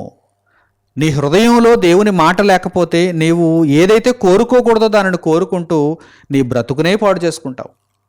అయితే దేవుని ఉపదేశమును నీవు జాగ్రత్తగా వెతికితే, ఆ దేవుని ఉపదేశమును నీవు జాగ్రత్తగా హృదయంలో భద్రపరుచుకుంటే ఏం జరుగుతుందో చూడండి. నా కుమారుడా, నా ఉపదేశమును మరువకము, నా ఆజ్ఞలను హృదయపూర్వకముగా గైకొనుము. నా ఆజ్ఞలు నీ హృదయంలోనికి వెళ్ళాలి. దురాశలు కాదు హృదయంలో ఉండాల్సింది, నీ మనస్సులో ఉండాల్సింది శరీర సంబంధమైనటువంటి దురాశలు కాదు, నా ఆజ్ఞలు ఉండాలి. నా ఆజ్ఞలు ఎలా నెరవేర్చాలనేటువంటి ఆ ఆలోచనతో నీవు బ్రతకాలి. చూడండి, నా ఆజ్ఞలను హృదయపూర్వకముగా గైకొనుము, అవి దీర్ఘాయువును సుఖ జీవముతో గడచు సంవత్సరములను శాంతిని నీకు కలుగుచేయును. నిజంగా దేవుని మాటలను మనము హృదయములో నింపుకోగలిగితే, దేవుని మాటల ప్రకారము మనము జీవించగలిగితే అవి దీర్ఘాయువునిస్తాయి. తప్పకుండా దీర్ఘాయువునిస్తాయి. దేవుడిచ్చినటువంటి ఆయుష్ అంతా కూడా మీరు చక్కగా బ్రతకడానికి అవకాశం ఉంటుంది. అలాగే సుఖజీవము, అదే చెబుతున్నాను మీకు. సంతుష్టి సహితమైనటువంటి దైవభక్తి ఈ జీవిత కాలంలో కూడా మీరు చక్కగా దేవుని కొరకు నెమ్మదితో జీవించడానికి ఉపయోగపడుతుంది. కొంతమందికి ఎంతో ధనం ఉంటుంది, ఎన్నో దురాశలు ఉంటాయి, ఎంతో పాపంతో జీవిస్తారు. అలాగని శరీరం సుఖంగా ఉంటుందంటే ఉండదు. విపరీతమైనటువంటి బాధలు, రోగాలు, వేదనలు, భయాలు వారిని వెంటాడుతూనే ఉంటాయి. అయితే దేవుని కొరకు చక్కగా బ్రతుకుతున్నటువంటి వ్యక్తి ఆ భయాలతో ఉండడు, ఆ వేదనతో ఉండడు, ఆ అశాంతితో ఉండడు, నెమ్మదిగా జీవిస్తాడు. అంటే సుఖవంతమైనటువంటి జీవము అతనికి ఉంటుంది. విలాసవంతమైన జీవితం ఉండకపోవచ్చు, కానీ సుఖవంతమైనటువంటి జీవితం ఉంటుంది. అప్పుడప్పుడు మీకు చెబుతూ ఉంటారు, మేడలో పడుకుంటున్నటువంటి వాడికి నిద్ర ఉండదు, పూరిపాకలో పడుకుంటున్నటువంటి వాడికి చక్కని నిద్ర ఉంటుంది. అంటే వీడికి ఎటువంటి చింత లేదు. పూరిపాకలో పడుకున్నాడు, ఏసీ గదిలో లేకపోవచ్చు, కానీ దేవుడు అతనికి చల్లని గాలి అనుగ్రహిస్తున్నాడు. చక్కగా ఆ రాత్రంతా సేద తీరాడు. ఉదయాన్నే పనికి వెళ్ళిపోతాడు, తెచ్చుకున్న దానితో తన యొక్క జానుడి పట్టు పోషించుకుంటాడు, తర్వాత హాయిగా నిద్రపోతాడు. కానీ మేడలలో, మిద్దెలలో నివసిస్తున్నటువంటి వారు ఏసీ గదులలో ఉన్నా కానీ, సుఖవంతమైనటువంటి బ్రతుకులో వారు జీవనమును కొనసాగిస్తున్నా కానీ, మదిలో దేవుని వాక్యము లేనప్పుడు వారికి అశాంతే. వారు ఆ ఆవేదనతోనే ఉంటారు. ఎలా సంపాదించాలి, ఎలా మోసం చేయాలి, ఎలా పాపం చేయాలి, ఈ ఆలోచనలతోనే, ఈ భయాలతోనే. పాపం చేసినప్పుడు మరి భయం కూడా ఉంటుంది. ఎవడు ఏం చేసేస్తాడో, ఎప్పుడు కేసు వేసేస్తాడో, ఎప్పుడు నన్ను పోలీసులకు అప్పగించేస్తాడో, ఎప్పుడు ఏసీబీ దాడులో, ఈ భయాలు కూడా ఉంటాయి కదా. ఆలోచిస్తున్నారా? కనుక ఏదో విస్తారమైనటువంటి ఆస్తి ఉంటేనే సుఖవంతమైనటువంటి జీవితం ఉంటుంది అని మీరు అనుకోవడం కూడా పొరపాటే. దేవుడు అనుగ్రహించాలి ఏదైనా. అందుచేతనే దేవుడు అంటున్నాడు, నా వాక్యముతో నీ హృదయాన్ని నింపుకో, నా ఆజ్ఞలను హృదయపూర్వకంగా గైకొను, అవి దీర్ఘాయువును సుఖజీవముతో గడచు సంవత్సరములను శాంతిని నీకు కలుగచేయును. దయను సత్యమును ఎన్నడును నిన్ను విడిచి పోనీయకుము, వాటిని కంఠభూషణముగా ధరించుకొనుము, నీ హృదయమును పలక మీద వాటిని వ్రాసుకొనుము. అప్పుడు దేవుని దృష్టి యందును మానవుల దృష్టి యందును నీవు దయనుంది మంచివాడవని అనిపించుకొందువు. దేవుడు ఎంత స్పష్టముగా, ఎంత చక్కగా ఈ విషయాలను పొందుపరిచాడో చూడండి. కనుక హృదయములో దురాశను ఉంచావా, దురాశ చేత నీవు హృదయమును కబలించుకున్నావా, ఇక నీ జీవితం పాపముతో ముడిపడి ఉంటుంది. ఆ పాపము తప్పనిసరిగా నిన్ను నిత్య మరణానికి తీసుకుని వెళుతుంది. అలా కాకుండా నీ హృదయమును దేవుని వాక్యంతో నీవు నింపుకోగలిగితే, దేవుని ఆజ్ఞలను నెరవేర్చుటకు నీవిక మీదట బ్రతకగలిగితే సుఖజీవమును దేవుడు నీకు ఇస్తాడు. సంపూర్ణమైన ఆయుష్ను దేవుడు నీకు ఇస్తాడు. శాంతితో నిన్ను జీవింపజేస్తాడు. కనుక దయను సత్యమును ఎన్నడూ నిన్ను విడిచిపోనీయకు. అబద్ధంలో ఉండకు, అన్యాయంలో ఉండకు, అక్రమంలో ఉండకు. దయను సత్యమును ఎన్నడూ నిన్ను విడిచిపోనీయకు, వాటిని కంఠభూషణంగా ధరించుకో. అప్పుడు నీవు దేవుని దృష్టి యందు గొప్పవాడవుగా ఉంటావు, మనుషుల దృష్టి యందు కూడా నీవు గొప్పవాడవుగా, దయనుంది మంచివాడవుగా కనిపిస్తావు. కనుక ప్రియులారా, వ్రాయబడినటువంటి మాటలను చక్కగా మీరు స్వీకరించి ఇక మీదట నా హృదయమును దేవుని వాక్యమునకు నేను అప్పగించుకోవాలనేటువంటి మంచి నిర్ణయాన్ని మీరు తీసుకోవాలని నేను కోరుకుంటున్నాను. అలాగునని పరిశుద్ధ గ్రంథంలో సుఖభోగములతో జీవించేటువంటి వారు, అనగా దురాశతో హృదయమును కబలింపచేసుకొని పాపములోనికి వెళ్ళిపోతూ శరీర సంబంధమైనటువంటి ఏవేవో సుఖాలను కోరుకుంటున్నటువంటి వారు ఎటువంటి ప్రమాదాలలో పడిపోతారో కూడా వ్రాయబడినటువంటి కొన్ని వాక్యభాగాలు ఉన్నాయి. వాటిని మనం చూద్దాం. సామెతల గ్రంథము 21వ అధ్యాయము 17వ వాక్యాన్ని మీరు చూడండి. సామెతలు గ్రంథము 21వ అధ్యాయము 17వ వాక్యం. సుఖభోగములయందు వాంఛగలవానికి లేమి కలుగును, ద్రాక్షారసమును నూనెయు వాంఛించు వారికి ఐశ్వర్యము కలుగదు. చూడండి, ఇక్కడ ఏమని రాయబడింది? సుఖభోగములయందు వాంఛగలవానికి లేమి కలుగును. ఒకడు చక్కగా వచ్చినటువంటి ఆదాయంతో తృప్తి పొంది జీవిద్దాం అనుకుంటే వాడి జీవితం బాగానే ఉంటుంది. ఒక్కొక్కడు ఏమనుకుంటాడంటే నేను ఉన్నట్టుండి లక్షాధికారిని అయిపోవాలి, కోటీశ్వరుని అయిపోవాలి అని అనుకుంటాడు. సుఖభోగములు, ఎందుకు లక్షాధికారి, ఎందుకు కోటీశ్వరుడు అయిపోవాలి? ఇంకా సుఖాలు కోరుకుంటున్నాడు. ఇప్పుడున్నటువంటి జీవితం నాకు చక్కగా లేదు, ఇంకా నేను సుఖంగా జీవించాలి, అందరి ముందు ఇంకా టాప్ టీప్గా జీవించాలి అనుకుంటాడు. అలా అనుకునేటువంటి వానికి లేమి కలుగుతుంది. లేమి అంటే దారిద్ర్యం, ఉన్నది కూడా ఊడిపోతుంది. అంటే వీడికి వస్తున్నటువంటి ఈ ఆదాయాన్ని ఎక్కడో స్టాక్ మార్కెట్లోనో లేకపోతే ఎవరికో అప్పు ఇవ్వడానికో లేకపోతే ఇంకా ఏదో చేయడానికో జూదం ఆడడానికో ప్రయత్నం చేస్తాడు. ఎందుకంటే ఉన్నట్టుండి వీడు లక్షాధికారి కోటీశ్వరుడు అయిపోవాలంటే మరి ఏమవ్వాలి? ఇలాంటి వాటిల్లోనే పెట్టాలి. లోకం అటువంటి పాఠాలు నేర్పిస్తుంది. కనుక అలా అవివేకంగా వాటిలో పెట్టుబడులు పెడతాడు. ఒక్కసారిగా అవి కుప్పకూలిపోతాయి, వీడు కుప్పకూలిపోతాడు, వీడికి లేమి కలుగుతుంది. అందుచేతనే ముందుగా వ్రాయబడిన మాటలు చూడండి, సుఖభోగముల జోలికి వెళ్ళొద్దు. దేవుడు నిన్ను సుఖంగా జీవింపజేస్తే అది దేవునికి స్తోత్రం, దేవునికి కృతజ్ఞతలు చెల్లించు, దేవుని కోసమే బ్రతుకు. అయితే సుఖభోగముల కొరకు నీవు వెంపర్లాడి వాటి కొరకు నీవు తహతహలాడుతూ నీ జీవితాన్ని చిన్నాభిన్నం చేసుకోవద్దు. ఉన్నదానితో సంతోషపడు, తృప్తిపడు. దేవుడు నిన్ను జ్ఞాపకం చేసుకుంటాడు. ఒకవేళ నీవు కష్టాలను, ఇబ్బందులను, లేమిని, దారిద్ర్యతను అనుభవిస్తున్నావా? దేవుని అడుగు, తండ్రి నాకు సహాయం చేయి నాయన, నాకు వేలకు తిండి పెట్టు తండ్రి, నాకు వస్త్రాన్నివి తండ్రి, నేను నీ పనుల్లో ఉంటాను, నేను నీ కొరకు ఆలోచిస్తాను, మొదట నీ రాజ్యాన్ని, నీ నీతిని నేను వెతుకుతాను అని దేవుని దగ్గర నీవు చక్కగా నీ ప్రవర్తనను దేవునికి అనుకూలంగా చూపగలిగితే దేవుడు నిన్ను జ్ఞాపకం చేసుకుంటాడు, దేవుడు నీకు సహాయం చేస్తాడు. అలా కాకుండా సుఖభోగములను ఆశించి నీ బ్రతుకును చిన్నాభిన్నం చేసుకున్నావా, నీవు నాశనం అయిపోతావు తప్ప నీకు మంచి అనేది, మేలు అనేది జరగదని దేవుడు తెలియజేస్తున్నాడు. అలాగనే సుఖభోగముల యందు ప్రవర్తించేటువంటి ఒక విధవరాలైనటువంటి స్త్రీ కూడా బ్రతికియుండి చచ్చినట్టే లెక్క అని చెప్పి కూడా పరిశుద్ధ గ్రంథంలో తెలియచేయబడింది. కొంతమంది స్త్రీలు సుఖభోగములను ఎక్కువగా అనుసరిస్తూ ఉంటారు. అటువంటి ప్రవర్తన మంచిది కాదని పరిశుద్ధ గ్రంథంలో తెలియచేయబడింది. ముఖ్యంగా విధవరాండ్రైన వారు సుఖభోగముల యందు ప్రవర్తించకూడదని ఇక్కడ తెలియచేయబడింది. జాగ్రత్తగా మీరు చూడండి. పౌలు గారు తిమోతికి రాసినటువంటి మొదటి పత్రిక 5వ అధ్యాయము 6వ వాక్యం. పౌలు గారు తిమోతికి రాసిన మొదటి పత్రిక 5వ అధ్యాయము 6వ వాక్యాన్ని చూడండి. సుఖభోగముల యందు ప్రవర్తించినది బ్రతుకుచుండియు చచ్చినదై ఉండును. విధవరాలు అంటే సుమారుగా ఒక 60 ఏండ్లు పైబడి తన భర్తను కోల్పోయి ఇక తన జీవితంలో కేవలము ఇక దేవుని కొరకు మాత్రమే నేను బ్రతకాలి అనేటువంటి విధానంలో ఉండవలసినదిగా మనకు కనిపిస్తుంది. కానీ అటువంటి బ్రతుకును విడిచిపెట్టి ఇంకా సుఖాన్ని, భోగమును కోరుకుంటూ తన యొక్క ప్రవర్తనను దేవుని దృష్టికి వ్యతిరేకముగా, భిన్నమైనదిగా కనుపరుచుచున్నది అంటే అట్టి స్త్రీని గూర్చి, అట్టి వ్యక్తిని గూర్చి ఏమనాలి చెప్పండి? అందుచేతనే పరిశుద్ధ గ్రంథంలో ఏమని రాయబడిందో చూడండి. సుఖభోగముల యందు ప్రవర్తించినది బ్రతుకుచుండియు చచ్చినదై ఉండును. బ్రతుకుచుండియు చచ్చినది. కనుక సుఖభోగముల యందు ప్రవర్తించవద్దు, దురాశలను కలిగి ఉండవద్దు, ఆ దురాశలను నెరవేర్చుకొనుటకు పాపము చేయొద్దు, ఆ పాపం ద్వారా వచ్చేటువంటి మరణమును పొందవద్దు. ఇంత చక్కని జ్ఞానాన్ని దేవుడు మనకు అనుగ్రహిస్తున్నాడు. దేవుని జీవపు వెలుగును మీరు కనుగొనండి. దేవుడు మనకు అనుగ్రహించుచున్నటువంటి ఈ చక్కని బుద్ధిని, ఈ చక్కని జ్ఞానమును గ్రహించండి. అన్న వస్త్రములు కలిగిన వారుగా ఉండి తృప్తి పొందుతూ దేవుని పని కొరకు ఆరాటపడండి. అనగా దేవుని కార్యములే ఉన్నాయి, దేవుని కొరకు నేను ఏ విధంగా బ్రతకగలను, దేవుని వాక్యమును నేను గొప్పగా నేర్చుకోవాలి, అనేకులకు సువార్తను అందించాలి.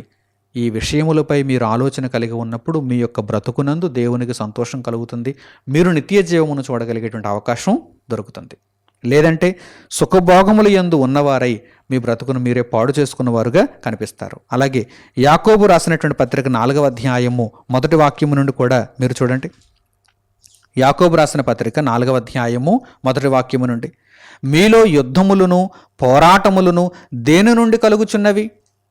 మీలో యుద్ధములు, గొడవలు, పోరాటములు, ఒకరిని ఒకరు చంపుకోవటం, ఒకరి మీద ఒకరికి ద్వేషం, పగలు, ప్రతీకారాలు, ఇవన్నీ దేని నుండి కలుగుచున్నవి? అసలు వీటికి ప్రారంభం ఏమిటి? చూడండి, మీ అవయవములలో పోరాడు మీ భోగేచ్ఛల నుండియే కదా. ఒకసారి ఒక న్యూస్ వచ్చింది, ఇటువంటి న్యూస్ చాలా వస్తుంటాయి. ఆ న్యూస్ ఏంటంటే, తండ్రి సంపాదించినటువంటి ఆస్తిని సమానంగా పంచి ఇవ్వలేదని అన్న తమ్ముడిని చంపేశాడు. ఇంతకీ అన్నదమ్ములు సంపాదించుకున్నటువంటి ఆస్తి కాదు అది, తాత ముత్తాతల నుంచి వచ్చినటువంటి ఆస్తి. తండ్రి దానిని ఇంకా వృద్ధి చేశాడు. ఆ ఆస్తి సమానంగా పంచి ఇవ్వలేదని అన్న తమ్ముడిని చంపేశాడు. తమ్ముడు అన్నను చంపేస్తున్నాడు, అన్న తమ్ముడిని చంపేస్తున్నాడు, లేకపోతే చెల్లి అక్కని చంపేస్తుంది, అక్క చెల్లిని చంపేస్తుంది. దేనికోసం? ఆస్తి. ఈ ఆస్తి ఎందుకు? ఏదో ప్రాథమికమైనటువంటి అవసరాలు తీర్చుకోవడానిక కాదు, విస్తారమైనటువంటి ఆస్తిని వెనక వేసుకోవాలి. మరి దాని కొరకు వారి అవయవములలో పోరాడుచున్నటువంటి భోగేచ్ఛల నిమిత్తము ఆస్తులను వారు పోగేసుకోవటానికి, అలాగని వారు కష్టపడి సంపాదించుకున్నారంటే తాత ముత్తాతల ఆస్తి అది. దానికోసం ఒకరు మరొకరు ప్రాణాన్ని తీసేయడం, అది కూడా రక్త సంబంధులు. చూసారా ఎలా మారిపోయారు మనుషులు? ఈ జ్ఞానం లేక వారి యొక్క అవయవములలో, అంటే మనసులో దురాశ ఉంది, ఆ దురాశ శరీరానికి ఆపాదింపబడింది. ఇప్పుడు ఆ దురాశను నెరవేర్చుకోవడానికి వారు పాపం చేస్తున్నారు. మీలో యుద్ధములు, పోరాటములు దేని నుండి కలుగుచున్నవి అనుకుంటున్నారు? అసలు మూలం ఏంటనుకుంటున్నారు? ఎక్కడ ప్రారంభం అవుతుంది అనుకుంటున్నారు? మీ హృదయములో దురాశ ప్రారంభం అయిపోయింది. ఆ దురాశ ఏం చేస్తుంది? మీ అవయవములలో పోరాడు మీ భోగేచ్ఛల వరకు కూడా ఆ దురాశ వెళుతుంది. భోగేచ్ఛలను కోరుకుంటున్నాయి, సుఖభోగములను కోరుకుంటున్నాయి అవయవాలు. అంటే కారణం ఏంటి? హృదయం ప్రేరేపిస్తోంది. ఈ అవయవాలను హృదయం ప్రేరేపిస్తోంది. అందుచేతనే హృదయములో నుండి ఆ దురాశను, ఆ భోగేచ్ఛలను తీసేయి. దేవుని వాక్యముతో హృదయాన్ని నింపుకో. లేదంటే చూడండి ఏం జరుగుతుందో. మీరు ఆశించుచున్నారు కానీ మీకు దొరకటలేదు. అలాగని మీరు ఆశిస్తున్నారు, మీకు దొరుకుతుందా? మీరు పొందగలుగుతున్నారా? నరహత్య చేస్తే తర్వాత జైలుకి వెళ్ళిపోతారు, అంతే తప్ప సుఖంగా అనుభవించలేరు. ఒకరినొకరు చంపుకుంటే చివరికి నాశనమే తప్ప ఎవరు కూడా సుఖంగా ఉండలేరు. అలాగే దేవుడు ఇచ్చేటువంటి పాపఫలం మరణం, నిత్యాగ్నికి పోతారు. మీరు ఆశించుచున్నారు కానీ మీకు దొరకటలేదు, నరహత్య చేయుదురు. దేవుడు అన్నాడా? ముందుగా చెప్పాడు. అలాగే జరుగుతున్నాయి ఈరోజు. ఈ భోగేచ్ఛల వలన నరహత్యలు జరుగుతున్నాయి. నరహత్య చేయుదురు, మత్సరపడుదురు కానీ సంపాదించుకొనలేరు. అలాగని సంపాదించుకుంటాడా? ఆ అన్నను ఏం చేస్తారు? ఇప్పుడు తమ్ముడిని చంపినటువంటి అన్నను ఏం చేస్తారు? లేకపోతే తండ్రిని చంపేసినటువంటి కొడుకుని ఏం చేస్తారు? లేకపోతే కొడుకుని చంపేసినటువంటి తండ్రిని ఏం చేస్తారు? ఎవరిని చంపినా చంపబడినవాడు శ్మశానానికి, చంపినవాడు జైలుకి. చూసారా? మత్సరపడుదురు గాని సంపాదించుకొనలేరు, పోట్లాడుదురు, యుద్ధము చేయుదురు గాని దేవుని అడగనందున. దేవుని చిత్తమేంటో తెలుసుకున్నారా? దేవుని ఆలోచన ఏంటో తెలుసుకున్నారా? దేవుని వాక్యము ఏమని సెలవిస్తుందో తెలుసుకున్నారా? లేదు. కనుక దేవుని అడగనందున మీకేమీ దొరకదు. జైలులో చెప్పకూడదు. ఇప్పుడు జైలుకి వెళ్ళిపోయిన తర్వాత, అప్పటి వరకు మామూలుగా ఇంట్లో ఉండి తినేవాడు, కానీ ఇప్పుడు జైలుకి వెళ్ళిపోయిన తర్వాత చెప్పకూడదు, మీకేమీ దొరకదు. మీరడిగినను మీ భోగముల నిమిత్తము వినియోగించుటకై దురుద్దేశముతో అడుగుదురు గనుక. ఒకవేళ దేవుణ్ణి అడిగినా, దేవునికి ప్రార్థన చేసుకుందాం అని వచ్చేసి ఏం చేస్తున్నారు ప్రార్థనలో? ఇదిగో నాకు ఆస్తి అంతా కావాలి, నాకు ఈ కార్లు బంగ్లాలు కావాలి, నాకేమో బంగారం కావాలి, నాకు విస్తారమైనటువంటి మెడలు మిద్దులు కావాలి, ఇవన్నీ అడుగుతున్నారా? మీరు అడిగినను మీరు ఎలా అడుగుతున్నారు? భోగముల నిమిత్తము వినియోగించుటకై దురుద్దేశముతో అడుగుదురు గనక మీకేమీ దొరకటలేదు అని దేవుడు ఇక్కడ సెలవిస్తున్నాడు. అలాగే వ్యభిచారుణులారా, ఈ లోక స్నేహము దేవునితో వైరమని మీరు ఎరుగరా? ఈ లోకంతో స్నేహిస్తున్నారా? హృదయములో దురాశ పుట్టి ఆ దురాశ పాపముగా మారి ఆ పాపము చివరకు మరణమునకు మిమ్మును చేరువ చేస్తున్నప్పుడు ఈ లోకముతో స్నేహించి మీరు ఏం సంపాదించుకుంటున్నారు? మరణాన్నే కదా. ఈ లోక స్నేహము దేవునితో వైరము. దేవునితో మీరు గొడవ పడుతున్నారు, దేవునికి మీరు భిన్నంగా ప్రవర్తిస్తున్నారు. ఈ విషయాన్ని మీరు తెలుసుకోండి. కాబట్టి ఎవడు ఈ లోకముతో స్నేహము చేయగోరునో వాడు దేవునికి శత్రువగును. వాడు దేవునికి శత్రువు అయిపోతాడు. అంటే సుఖభోగముల యందు ప్రవర్తిస్తున్నటువంటి ప్రతి ఒక్కరూ కూడా దేవునికి శత్రువులు అయిపోతున్నారు. హృదయములో అనగా మనస్సులో దురాశనుంచుకొని ఆ దురాశను నెరవేర్చుకోవటానికి పాపమును జరిగిస్తూ దేహము యందు సుఖభోగములను ఉంచుకొని ఆ భోగేచ్ఛల నిమిత్తము పోరాటాలు, యుద్ధాలు, మీరు అనేకులతో కొట్లాడటం, మత్సరపడటం ఇవన్నీ చేస్తున్నారంటే మీరు దేవునికి శత్రువులైపోతున్నారు జాగ్రత్త అని దేవుని వాక్యం హెచ్చరిస్తోంది. మీరు దేవునికి శత్రువులైపోతున్నారు జాగ్రత్త.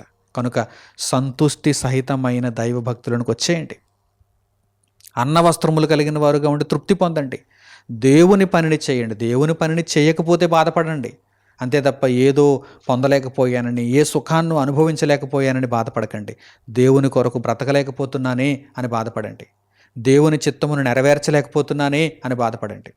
అటువంటి బాధ మీకు మారు మనసును కలుగు చేస్తుంది.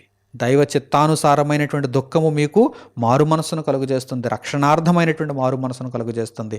దాని వలన మీరు నిత్యత్వాన్ని పొందుతారు. గొప్ప లాభసాధనంగా ఉంటుంది సంతుష్టి సహితమైన దైవభక్తి. అలాగే కొలస్సీయులకు పౌలు గారు రాసినటువంటి పత్రిక 3వ అధ్యాయము 5వ వాక్యం నుండి మీరు చూడగలిగితే, ఇప్పుడు మరి ఈ జ్ఞానమంతా తెలిసిన తర్వాత మనం ఏమి చేయాలి అనేటువంటి విషయాన్ని పరిశుద్ధ గ్రంథం ద్వారా దేవుడు మనకు తెలియజేస్తున్నాడు. పౌలు గారు కొలస్సీయులకు రాసినటువంటి పత్రిక 3వ అధ్యాయము 5వ వాక్యం నుండి ఇప్పుడు మీరు చూడండి. కావున భూమి మీదనున్న మీ అవయవములను అనగా శరీర అవయవాలలో ఏముంటున్నాయి? హృదయంలోనేమో దురాశ ఉంటుంది. ఆ దురాశ పాపమును జరిగిస్తుంది కదా, పాపమును అది గర్భము దాల్స్తుంది కదా. మరి ఆ పాపముగా మనలో ఉండేటువంటి అవయవాలుగా ఏమేమి ఉంటున్నాయి చూడండి. అనగా జారత్వమును, అపవిత్రతను, కామాతురతను, దురాశను, విగ్రహారాధన అయిన ధనాపేక్షను చంపివేయుడి. ఇప్పుడు మీరు చేయవలసినటువంటి తక్షణ కర్తవ్యం ఏంటంటే హృదయమును గుణపరుచుకోండి. హృదయములో ఉన్న దురాశను తొలగించుకోండి. ఆ హృదయము మీ అవయవాలను పాడు చేసేసింది. మీ అవయవాలలో ఏవేవి ఉన్నాయి? ఎటువంటి కోరికలు ఉన్నాయి? అన్యాయపు కోరికలు ఇవన్నీ. అందుచేతనే ప్రారంభంలోనే మీకు చెప్పాను, కోరికలు న్యాయమైనవిగా ఉంటే మంచిది. అంటే దేవుని పని చేయాలని, దేవుని కొరకు బ్రతకాలని ఇటువంటి కోరుకుంటే మంచిది. కానీ అన్యాయపు కోరికలు ఉంటున్నాయి చాలామందిలో, అనేక మందిలో. ఆ అన్యాయపు కోరికలు చూడండి, జారత్వం, అపవిత్రత, కామాతురత, దురాశ, విగ్రహారాధన అయిన ధనాపేక్ష. వీటిని మీరు ఏం చేయాలి? చంపివేయాలి. వాటిని తొలగించుకోవాలి. వాటి వలన దేవుని ఉగ్రత అవిధేయుల మీదకి వచ్చును.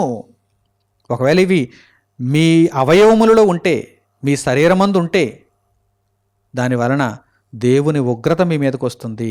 అవిధేయుల మీదకి దేవుని ఉగ్రత వచ్చును. ఎందుకంటే మీరు దేవుని వాక్యానికి లోబడటం లేదు కదా. అప్పుడు మీరు అవిధేయులుగానే కనిపిస్తారు. అవిధేయుల మీదకి ఏమొస్తుంది? దేవుని ఆశీర్వాదం వస్తుందా? దేవుని ఉగ్రత వస్తుంది. కనుక మీరు జాగ్రత్త పడండి. పూర్వము వారి మధ్య జీవించినప్పుడు మీరును వీటిని అనుసరించి నడుచుకొని ఉంటరి. ఇప్పుడు ఒకవేళ మీరు పవిత్రపరచబడి ఉంటే, ఒకప్పుడు మీరు ఆ అవిధేయుల మధ్య ఉన్నవారే అని దేవుడు జ్ఞాపకం చేస్తున్నాడు. ఇప్పుడైతే మీరు కోపము, ఆగ్రహము, దుష్టత్వము, దూషణ, మీ నోట బూతులు అను వీటన్నిటినీ విసర్జించుడి. పూర్వం ఉన్నటువంటి ఆ వింత ప్రవర్తనతో, భయంకరమైనటువంటి ధోరణితో మీరు ఉండొద్దు.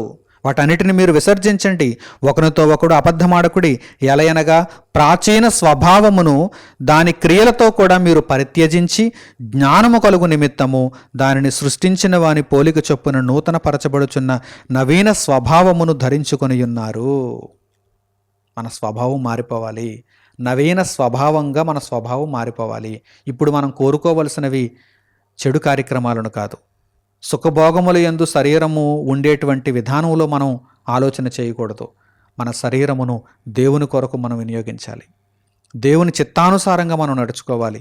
దేవుని ఆలోచనలను మనము నెరవేర్చాలి. కనుక ఈ వాక్య భాగం ద్వారా దేవుని ఉగ్రత మన మీదకి రాకుండా ఉండాలంటే, దేవుని ఆశీర్వాదమునకే, దేవుని వాగ్దానములకే మనం పాత్రులము కావాలంటే మన హృదయమును చక్కగా దేవుని వాక్యమునకు లోపరుచుకోవాలి. అవిధేయతా స్థితి మనలో ఉండకూడదు. పూర్వము మనము ఎటువంటి మనుషుల మధ్య జీవించామో వారి యొక్క దురాశలను ఇప్పుడు మనం కలిగి ఉండకూడదు. ఇప్పుడు క్రీస్తు సంఘములో మనం చేర్చబడుతున్నాం కనుక పరిశుద్ధమైనటువంటి ప్రవర్తన, పవిత్రమైనటువంటి ఆలోచన మనలో ఉండాలని దేవుడు ఆశిస్తున్నాడు. అలాగే పౌలు గారు గలతీయులకు రాసినటువంటి పత్రిక 5వ అధ్యాయము 23వ వాక్యం నుండి కూడా మీరు చూడండి. ఇక్కడ కూడా దేవుడు ఈ విషయానికి సంబంధించినటువంటి చక్కని జ్ఞానమును నేర్పిస్తున్నాడు. పౌలు గారు గలతీయులకు రాసిన పత్రిక 5వ అధ్యాయము 23వ వాక్యం నుండి, ఇట్టి వాటికి విరోధమైన నియమమేదియూ లేదు. క్రీస్తు యేసు సంబంధులు శరీరమును దాని ఇచ్చలతోనూ దురాశలతోనూ సిలువ వేసి ఉన్నారు. సిలువ వేయడం అంటే అర్థం ఏంటి? చంపడం. యేసుక్రీస్తు ప్రభువు మన కొరకు సిలువ వేయబడ్డారు. మన పాపములను పరిహరించు నిమిత్తము, మనలను పవిత్రులుగా చేయు నిమిత్తము తాను సిలువ వేయబడ్డారు. పవిత్రునిగా సిలువ వేయబడ్డారు. అంటే సిలువ వేయబడడం అంటే చంపబడడం కదా, మనకు అర్థమైంది. ఇప్పుడు మనం ఏం చేయాలి? మనలో ఒకవేళ ఎటువంటి దురాశలైనా ఉన్నాయా? మనలో ఒకవేళ ఎటువంటి పాపపు క్రియలైనా ఉన్నాయా? దేవుని ఆలోచనకు, దేవుని వాక్యమునకు భిన్నమైన క్రియలు ఏమైనా ఉన్నాయా? వాటిని మనము చంపేయాలి, అంటే సిలువ వేయాలి. క్రీస్తు యేసు సంబంధేవి కదా. నీవు నిత్యరాజ్యానికి వెళ్ళాలనుకుంటున్నావు కదా, నీవు దేవుడు అనుగ్రహించే బహుమానమును పొందాలనుకుంటున్నావు కదా. నిత్య మరణానికైతే వెళ్ళకూడదనే కదా నీ ఆలోచన. అయితే నీవు క్రీస్తు యేసు సంబంధివైతే, క్రీస్తు యేసు సంబంధులు శరీరములో ఉండేటువంటి ఆ భోగేచ్ఛలను దాని ఇచ్చలతో దురాశలతో సిలువ వేసి ఉన్నారు. నీవు సిలువ వేసావా లేదా? నీ శరీరములో ఉన్నటువంటి దురాశలకు నీవు సిలువ వేసావా లేదా? నీ శరీరములో ఉన్నటువంటి భోగములకు నీవు సిలువ వేసావా లేదా? తప్పుడు కోరికలకు నీవు సిలువ వేసావా లేదా? ఒక్కసారి ఆలోచించుకో ప్రియ సహోదరుడా, సహోదరి. నీవు సిలువ వేస్తేనే, వాటన్నింటికి సిలువ వేస్తేనే నీవు క్రీస్తు యేసు సంబంధివి, నీవు దేవుని మార్గంలో నడుచుకోవడానికి అవకాశం ఉంటుంది. లేని పక్షంలో నీవు నామకార్థ భక్తుడవే, నామకార్థ భక్తురాలవే. కనుక ఇప్పటికైనా కళ్ళు తెరుచుకొని, లేదు ఇక మీదట నేను శరీర సంబంధమైనటువంటి దురాశలకు తావునియకూడదు, వాటన్నింటినీ ఇప్పుడే సిలువ వేసేస్తున్నాను, వాటన్నిటిని ఇప్పుడే చంపేస్తున్నాను. ఇక మీదట దేవుని ఆలోచనే నా ఆలోచన, దేవుని వాక్యమే నా హృదయంలో ఉండాలి, దేవుని కొరకే నేను బ్రతకాలి, దేవుని ఇష్టమే నా ఇష్టం, నా శరీరంలో నెరవేరే ఇష్టం అని మీరు ఒక మంచి తీర్మానాన్ని కలిగి ఉండి దాని ప్రకారము అంతము వరకు జీవించగలిగితే గొప్ప బహుమానాన్ని మీరు అందుకుంటారు. మంచి నిర్ణయాలు తీసుకోవాలని హృదయపూర్వకంగా కోరుకుంటూ ఈ పాఠ్యాంశముని ఇంతటితో నేను ముగిస్తున్నాను. మన తండ్రి అయిన దేవుని ప్రేమ, మన రక్షకుడైన యేసుక్రీస్తు వారి కృప, పరిశుద్ధాత్ముని అన్యోన్య సహవాసము మనందరికీ సదాకాలము తోడై మనలను నడిపించునుగాక. ఆమేన్. తండ్రి అయిన దేవునికి ప్రార్థనలు ఏకీభవించండి. మహోన్నతుడును మహాపరిశుద్ధుడునైన మా కన్న తండ్రి, ఈ సమయమందు మా శరీరములలో ఎటువంటి ఆలోచనలు ఉండాలో, ఎటువంటి కోరికలు ఉండాలో, దీనిని అంతటిని గూర్చినటువంటి పూర్తి వివరమును పరిశుద్ధ గ్రంథములో నుండి మీ మాటల ద్వారా మాకు అనుగ్రహించినందుకు మా హృదయపూర్వకమైన కృతజ్ఞతాస్తుతులను మీకు తెలియజేస్తున్నాము. మీ పని చేయుట, మీ కొరకు బ్రతుకుట మాకు ఒక అద్భుతమైనటువంటి కోరికగా ఉండాలి. వాటికి మించినటువంటి దురాశలకు సంబంధించినటువంటి కోరికలను ఇప్పుడే మేము సిలువ వేసి మీ చిత్తమును నెరవేర్చుటలో సంతోషిస్తూ ముందుకు కొనసాగిపోయే భాగ్యమును మాకు అనుగ్రహించండి దేవా. నాయన, మేము క్రీస్తు యేసు సంబంధులుగా ఉండి శరీరమును దాని యొక్క దురాశలతోనూ దాని యొక్క కోరికలతోనూ సిలువ వేసిన వారమై మనుషులందరికీ నైనా క్రీస్తు సువార్తను ప్రకటించే గొప్ప సాధనాలుగా మేము మారగలుగుటకు మమ్మను దీవించండి. ఒకవేళ మా మనస్సు దురాశతో నిండిపోయినదైతే అది పాపమును జరిగిస్తుంది. ఆ పాపము మా శరీరమందు కనిపించి మమ్మను నిత్య మరణమునకు చేరువ చేస్తుంది. అటువంటి ఘోర తప్పిదమును మేమేమాత్రమును చేయకుండా మీ ఆలోచనలతో ఉంటూ, మీ వాక్యముతో నడిపింపబడుతూ, మీ దృష్టికి అంగీకారయోగ్యమైనటువంటి గొప్ప శరీరముగా మా శరీరమును మలుచుకుని నిమిత్తము, మీ చిత్తమును నెరవేర్చేటటువంటి శరీరముగా ఈ శరీరమును మలుచుకుని నిమిత్తము మా హృదయమును సంపూర్ణముగా మీకు లోపరుచుకొనుటకు మాకు బుద్ధిని, వివేకమును, జ్ఞానమును దయచేయమని హృదయపూర్వకంగా మిమ్మల్ని బ్రతిమిలాడుకుంటూ మా ప్రార్థన మనవులను మా ప్రభువును మా రక్షకుడునైన యేసుక్రీస్తు వారి పేరిట మిమ్మల్ని వేడుకొనుచున్నాము తండ్రి. ఆమేన్. అందరికీ వందనములు. సెలవు.